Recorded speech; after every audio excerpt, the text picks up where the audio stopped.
Karen!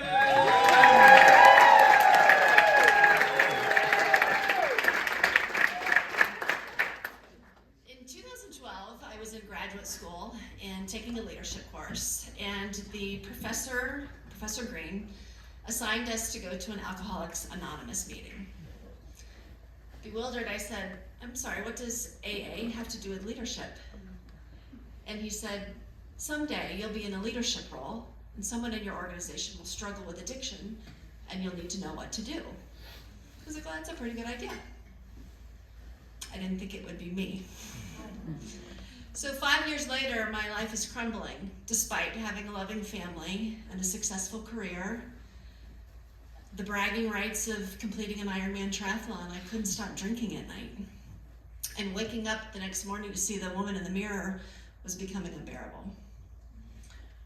I didn't fit the image of an alcoholic. I wasn't a bum under a bridge with a bottle. I was kind of more like a girl with a Chardonnay under a chandelier, quite frankly. And so I did what most people do when they're confused. I Googled, what is an alcoholic? And an online quiz popped up with 12 questions. And I can't be the only one person here that doesn't like online quizzes. I was like, oh, this is good.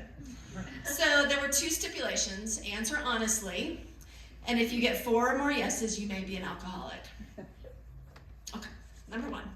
Have you ever decided to drink for a week or more and found yourself drinking a couple of days later? Yeah. Do you wish people would mind their own business about your drinking? Yes.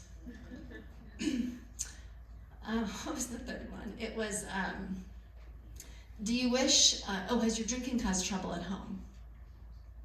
Yes. Okay, this is a stupid quiz. So I closed my browser and went on with my day.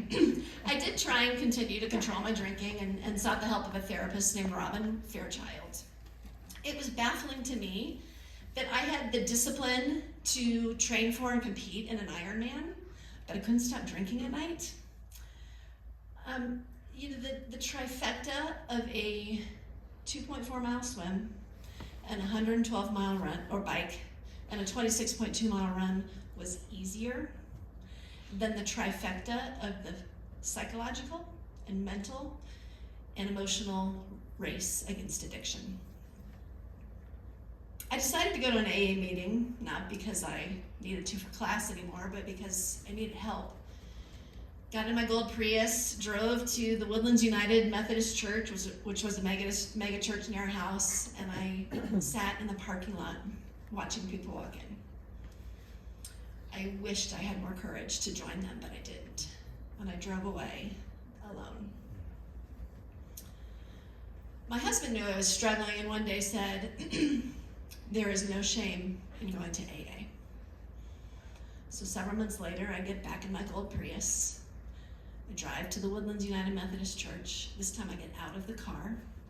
I go into the building. I go down this long hallway, up this set of stairs, and I find the Sunday school room where the meeting is being held. I desperately wanted to go in, but shame and addiction are heavy chains. And I stood right outside the door crying. And I walked away alone. You see, I wasn't ready to ask for help. And I wasn't ready to admit that my drinking had become unmanageable. Several months later, I went back to the online quiz. Number 4. Have you ever felt your life would be better without alcohol? That's 4 yeses. So with that in mind, I ended up on October 22nd, 2017, walking all the way into an AA meeting, actually here in Cap Hill. I must admit I walked around the building 5 times first. I mean, people must have thought I was in a Fitbit contest. But I'm like, honestly, okay, it's just me trying to muster up the courage to tell people I have a problem. My rock bottom was embarrassing and humiliating, and I felt like a failure. I've learned in my 7.5 years of sobriety that there is a genetic predisposition to this disease. There is alcoholism in my family tree that is undeniable. Although most family members deny it. That's a whole nother story. So I've had a lot of resets with sobriety, but my favorite one came at 2.5 years. My handsome Eagle Scout, talented, smart, 21-year-old son was coming home from CSU and he was struggling. And he was crying and he was depressed and he wasn't telling us everything, but it didn't take a graduate degree to figure out what was going on. And I said one day, "This sounds unmanageable to me." And he said, "It is." And I said, "It sounds like you need help." And he said, "I do. And why don't you come to AA with me?" So he did. He's 26, he has almost 5 years of sobriety. So, I know as a parent, it's like a fucking dream. It's just a gift. So, the resets in sobriety have been beautiful. Thank you so much.